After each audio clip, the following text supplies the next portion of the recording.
All right, so sorry about that abrupt ending. I decided I wanted to take a chunk off of. I wanted to chunk off as this is a new video.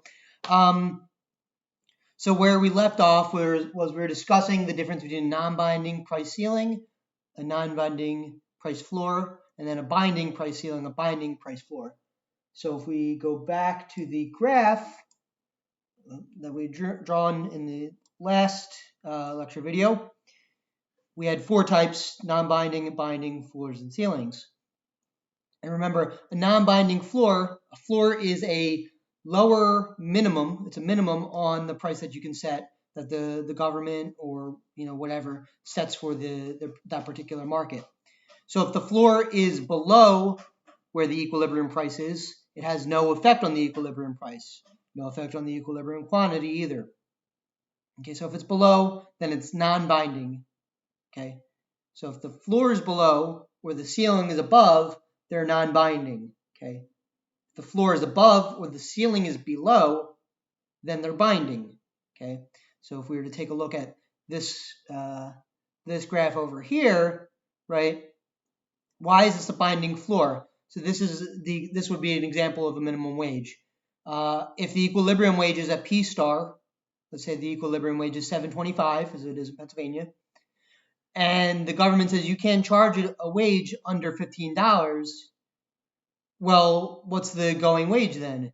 It's going to be $15, so the equilibrium will actually be at this point over here. So that has an effect on the equilibrium price and quantity. Instead of the equilibrium price being $7.25, the government set a minimum, and now the equilibrium is that minimum, $15. Okay, and then on the other hand, let's say the government set a maximum price. Let's not do wages. Let's say the maximum price which you can sell, a shovel for. Okay, it's a snowstorm. Everybody wants to go buy a shovel. The government sets a maximum price of $10. Okay, if shovels were being charged $30 because people were price gouging, then the $10 maximum price is what's going to be in effect. So this is in case of a binding ceiling, the government sets a maximum price, a ceiling.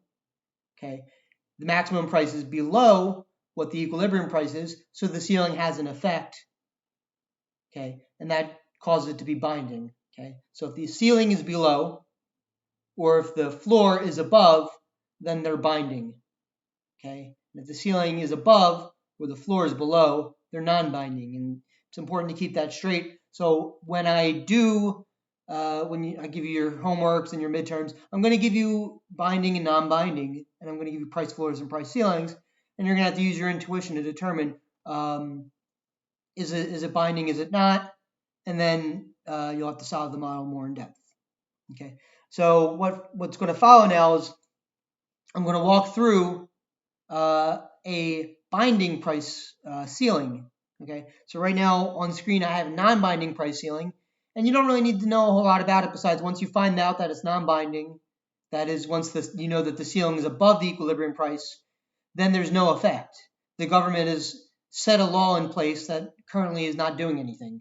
Okay, if you're saying that the max price you can set is $100 and you're only charging $10, well, whoop-de-doo. Talk to me in 20 years when the price is closer to $100 or something like that, So non-binding price ceiling is not going to have an equilibrium effect, or an effect on equilibrium, I should say, but a binding price ceiling will. So that's what we're going to go into next. So let's go on to the example of a binding price ceiling, see the effects it has on price and quantity, right? So obviously it's going to have an effect on price because it's binding ceiling, but let's formally show you why. Okay. So binding price ceiling has the effect of lowering the price, but it also creates a shortage. And why does it do that? Because if you have a lower price than the equilibrium price, think about it. If you're artificially dropping the price from 20 to the binding price ceiling of 15, 20 was the market price, 15 is now the binding price ceiling, right? So what happens to other producers whose cost was between 20 and 15? Well, they're going to leave the market, or they're going to restrict their their supply. They're going to stop producing those goods until their costs go down. Okay, so what ends up happening is you're going to have people who want to buy the good at $10. You're going to have, or what did I say, $15. People who are going to want to buy the good at $15 at the level of the binding price ceiling. You're going to have suppliers who are no longer willing to sell it. So you're going to have an influx of new consumers who want to buy the good because the price is lowered. They have those people with the willingness to pay between 20 and 15. And you're going to have a reduction in the number of producers. So what does that cause? It causes a shortage. More people are going to want to buy the good than are going to be wanting to sell it. So let me show you that on the graph. Okay. So here was our existing graph, the graph that I'd shown you before. And I'm going to scroll in a little bit. Right. So this was our old equilibrium price. This is the price before the ceiling. Then the government puts in a ceiling. Okay. I guess I already kind of labeled it here, but so what's going to happen? This is going to be the new equilibrium price. And I'm going to call it P. I'm going to give it a little hat there, P hat or P bar. Okay. So P bar is our new equilibrium price. Because there's a binding price ceiling, the government says you can't charge above P bar. You want to, but you can't. Okay. So look at these guys over here. What's the role of these guys? Well, these guys were, that's the supply curve, right? So these are producers who have costs between the equilibrium price and the price ceiling. And what are they going to do? They're not going to produce the good, right? And then what about these guys over here? Well, this is the demand curve, right? And these people wanted to, these people didn't want to buy the good when the price was P star, because their willingness to pay was below the equilibrium price. But now look, the price is down to P bar. So their willingness to pay is now above the equilibrium price. So now you have these guys not wanting to sell, these guys wanting to buy. What does that cause? It causes a shortage. Okay. You have more people who want to buy than want to sell. And I'm going to erase it a little bit so that I can show it a little more clearly again.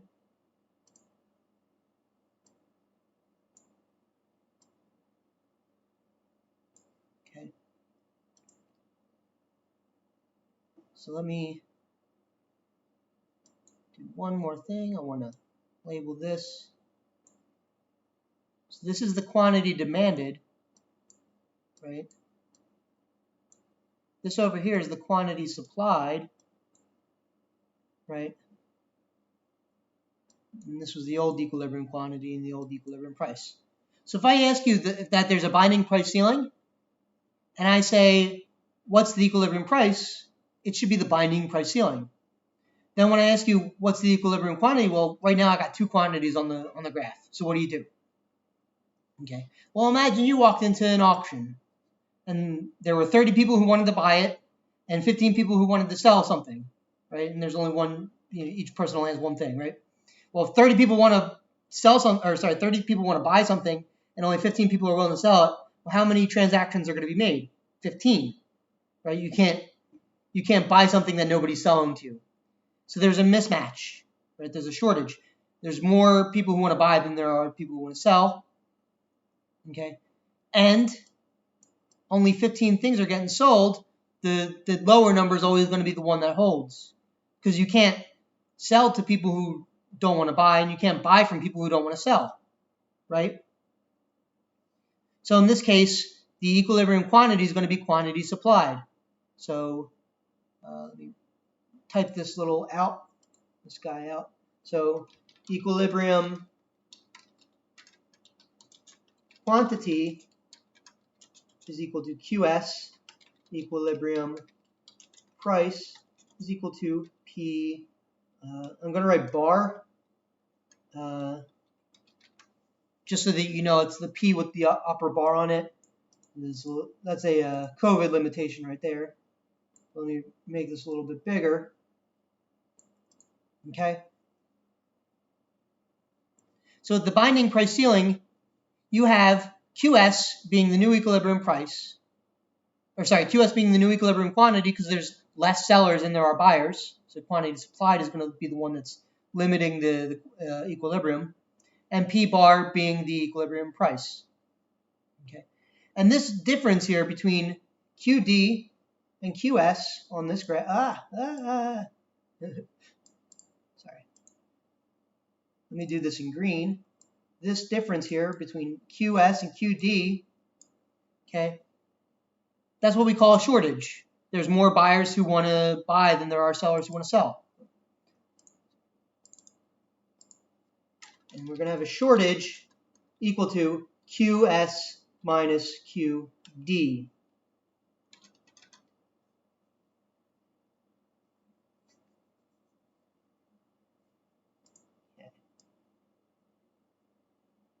So if you don't see that, ask me in office hours if that's not readily clear to you. Okay, but with a binding ceiling, you're going to have a supply lower than your demand, so it's going to cause a shortage. Okay. Now, what if I were to ask you about, a non-binding ceiling? What's the equilibrium price and quantity? The equilibrium price and quantity is the old equilibrium price and quantity, P star, Q star. And the reason is because it's non-binding, it has no effect. Okay? The government set a law that doesn't matter right now. It won't matter until this equilibrium price starts moving up. So if you had a new demand curve that intersected with your supply curve up here, then it would matter. But at the moment, it's not. Unless the price starts increasing, this has no bearing on the market. Okay. So let me write that one out too. Okay. So P star equilibrium price equals P star equilibrium quantity equals Q star. Okay. And then if I ask you, is there a shortage or anything like that, you'd say no. There's no shortage and there's no leftover production either. Right. Now let's go to a non-binding floor. All right, so what's the case with the non-binding floor? What's the new equilibrium price and quantity? Again, it's non-binding, so it doesn't matter. There's no change here. The government set a rule that doesn't matter at the moment. Okay, so I can even just take that. That's the same guy right here. I'm going to paste it right over here. Look at that. Oh, man, what did I just do? Oh, actually, what did I just do? I was trying to be sarcastic, and it backfired. All right, so the non-binding floor is not going to have an effect either. Anything with the word non-binding means it doesn't have an effect. Okay, so you can continue on with your old P star, your old Q star. All right, and then the last one, what about a binding floor? Okay, so in this case, the government says you can't have a wage or you can't have a price lower than this floor here. So I want to go below, but I'm hitting this little floor. Bump, bump, bump, bump. Right? So you can't go below the floor. So what's the new equilibrium price? It's the floor. I'm going to use P lower bar for floor. Okay? And then look, it intersects the supply curve at a different point that it intersects the demand curve. So what does that mean? So you have a QD here, right? You got your QS here. And which one's going to be the equilibrium quantity? Is it going to be QD? Is it going to be QD? Is it going to be QS? Is it going to be the old Q star?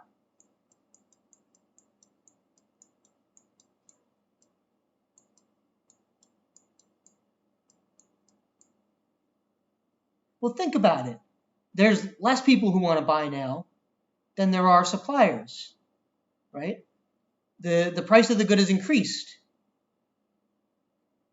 So if there's less people who want to buy, well, then that's going to be the limiting factor.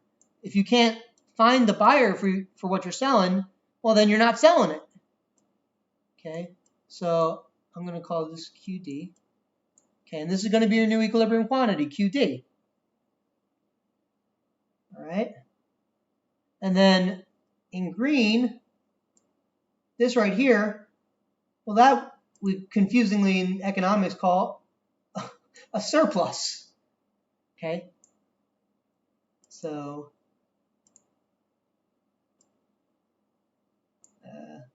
let's undo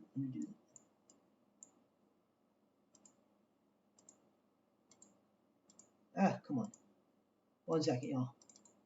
So before it was a shortage in green, okay, QD minus QS. Now it's a surplus in green, okay. So we're going to call it a surplus, and that's equal to QS minus QD. I guess I had it backwards before. QD minus QS, that's going to be the one over here.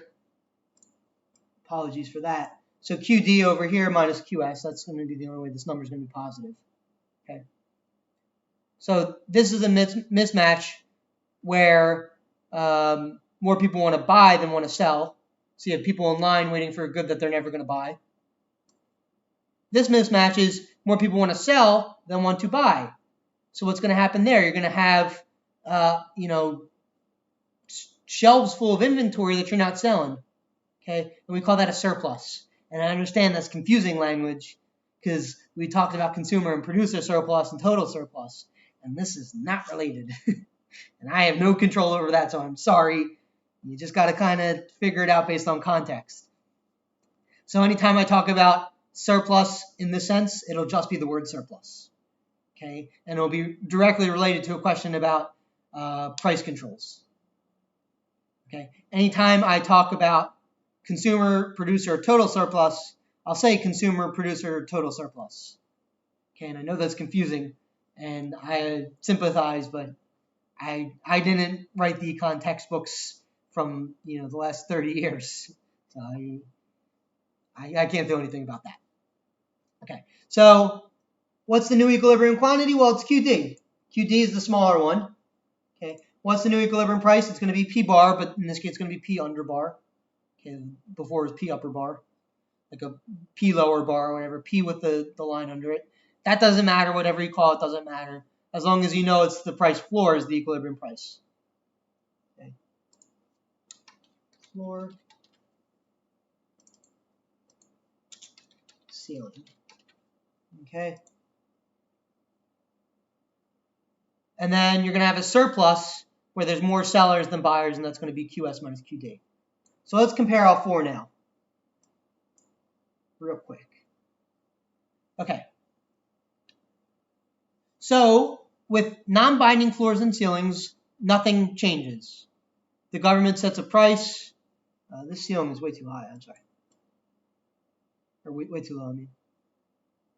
The government sets a price that doesn't matter, like a price maximum or price minimum that doesn't matter. So it has no effect on P star, Q star. Okay. So the equilibrium price and quantity is going to be P star, Q star. With a binding floor, what the government's doing is they're setting a minimum price that you can sell at. And that minimum price is above what the other price was, the equilibrium price.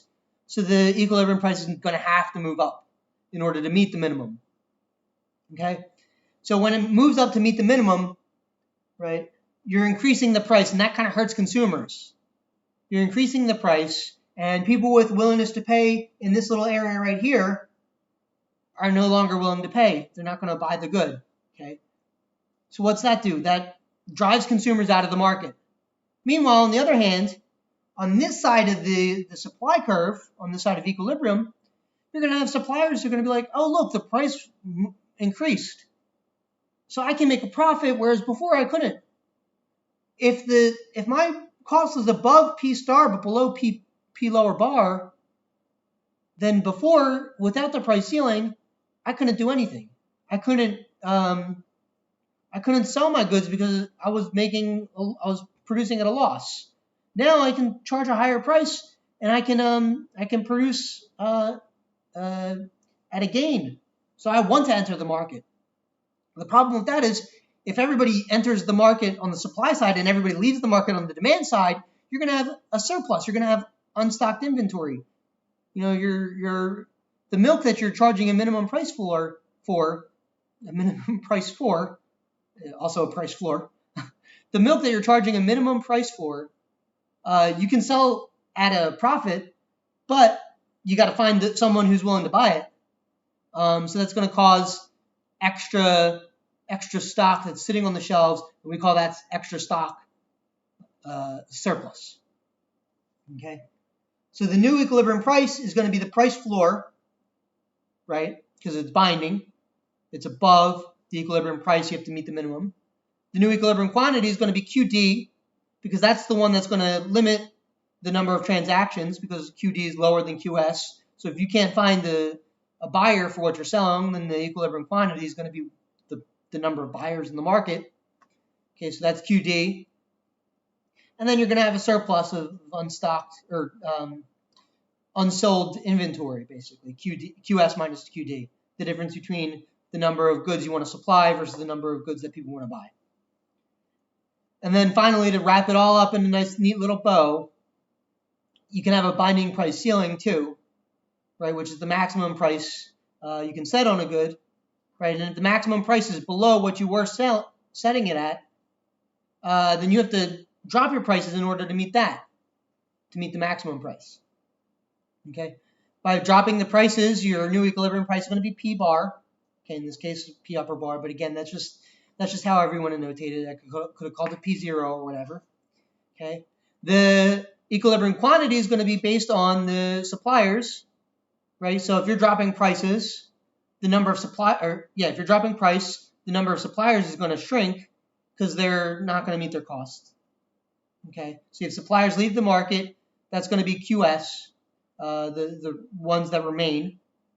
Okay, and then you're going to have additional demanders who enter the market because their willingness to pay is now above the price ceiling. Excuse me. So they're entering the market, and it's there's a chance that one of these people ends up buying because there's a shortage now. So it's just whoever gets in line first, essentially. Okay. So that's everything right there. This is a nice little summary of everything you need for binding price floors and price ceilings. But let's return to lecture. Okay, so I said quantity demanded exceeds quantity supplied for binding price ceiling, and just to show that, here's the binding price ceiling. Here's your quantity demanded. Here's your quantity supplied. It's going to be higher, causing a shortage. Okay. Your equilibrium quantity is going to go down. It's going to go down to QS. So equilibrium quantity was a Q star. Now it's a QS. Okay, that's the drop in equilibrium quantity. So from Q star to QS is the difference between the old equilibrium quantity and the new equilibrium quantity. Okay. It's also going to lead to a loss in surplus. And by this I mean total surplus. So let me, in fact, be very clear on that.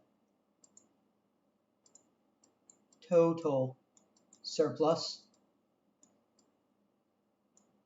We call this loss in surplus a deadweight loss. Okay.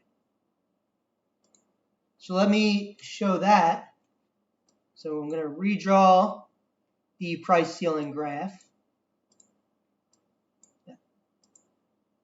when it's binding. Okay, so what goes on the x-axis? Presumably you said quantity. What goes on the y-axis? Price. What's downward sloping? It's demand. What's upward sloping? Supply. Okay, and then I'm going to take this guy for a second. I'm going to take him over here. And I'm going to put on a binding price ceiling. All right. So if I said it's a binding price ceiling, is it below or above the old equilibrium? Well, first, actually, where's the old equilibrium price? It's this bad boy right here.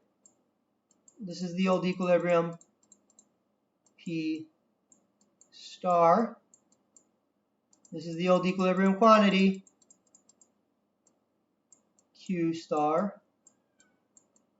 All right, and if I give you a price ceiling and I say it's binding, is it going to be up here? Is it going to be over here? Is it going to be over here? What do you think? Answer amongst yourselves for a second.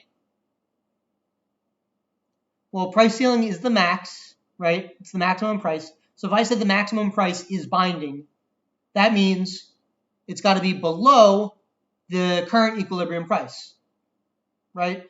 If it matters that there's a maximum price, that means the maximum price is below what you're currently selling it at.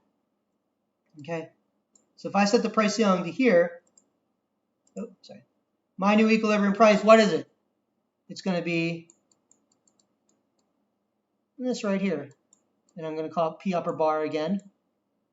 And I'm going to call my new equilibrium quantity. Oh, I gave away the ending there. I could have asked if it's going to be here. Whatever. My new equilibrium quantity, which I'm just going to call Q upper bar in this case. This is my quantity demanded because this is where it intersects with the demand curve. Okay, so my new equilibrium quantity is Q upper bar. My new equilibrium quantity demanded is QD. My shortage is going to be QD minus QS. So I'm just going to label that a shortage.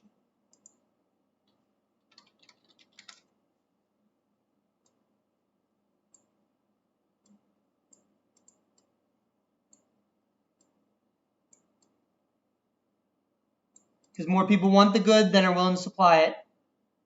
Okay, so I have an equilibrium quantity and equilibrium price.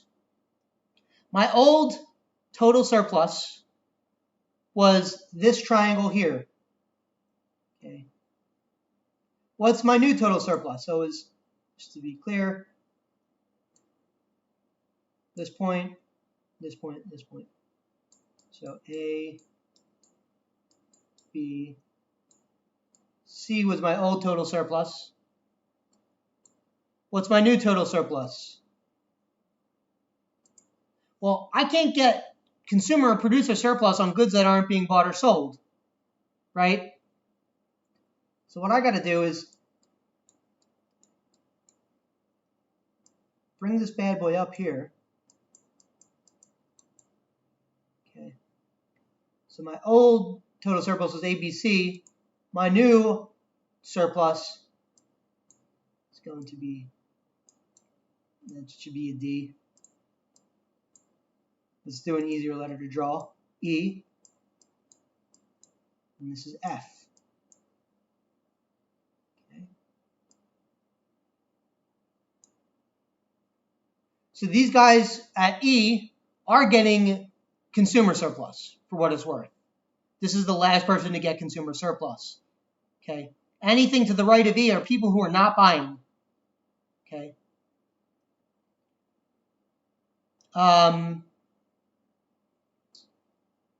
So this right here, BEF, is not surplus anymore. So let me write this out in words so that it's a little easier to understand. So the triangle with points ABC is old total surplus.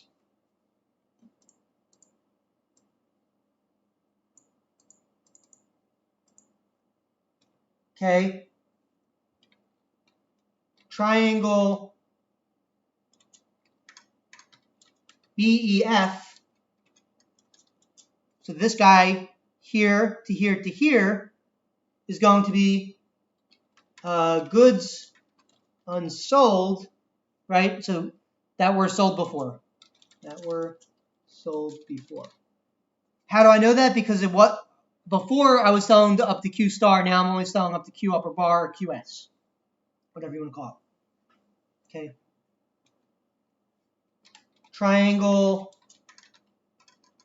This is a trapezoid now.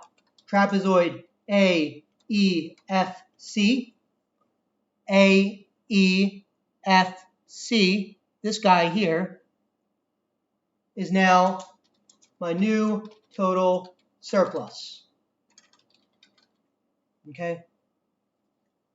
So basically what happened was we had a total surplus that was this whole triangle ABC, and then because we lowered the price, the number of suppliers dropped out of the market.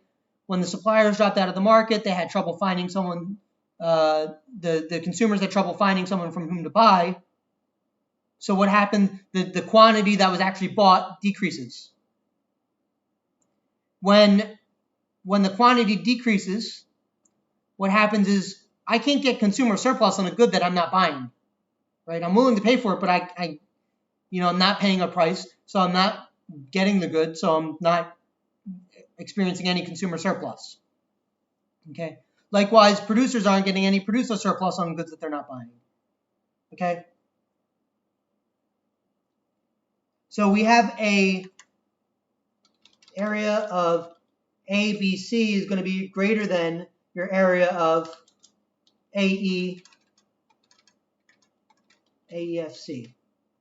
In fact, it's going to be equal to area of ABC is going to be equal to area of AEFC plus the area of BEF. Okay? And that should be self-evident if you look at the graph. AEFC, this trapezoid, right? And this triangle over here, BEF, right? What is that? That's just the area of the original triangle, right? ABC.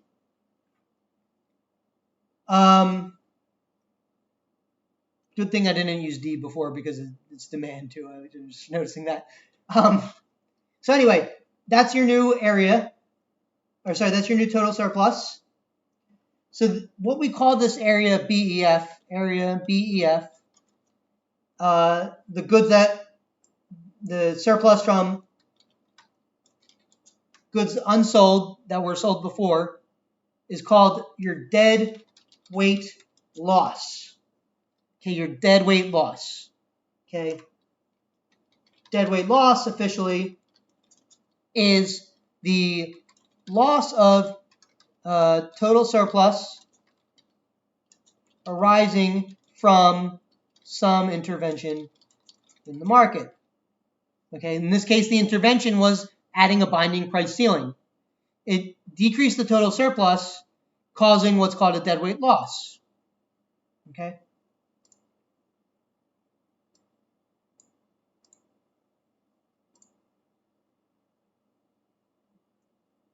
And that's bringing it back over to here. So I'm going to fix the lecture notes to make sure that this says total surplus. I should have had that before. My apologies. Okay, so here's that graph again. So you can see the shortage there. The surplus loss would be the loss in surplus is this red arrow, which I'm going to call DWL for deadweight loss. And then the new surplus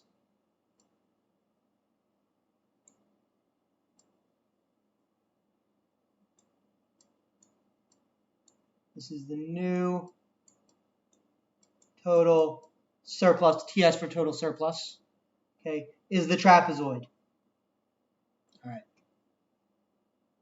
So let's stop there, and then I'm going to run through an example.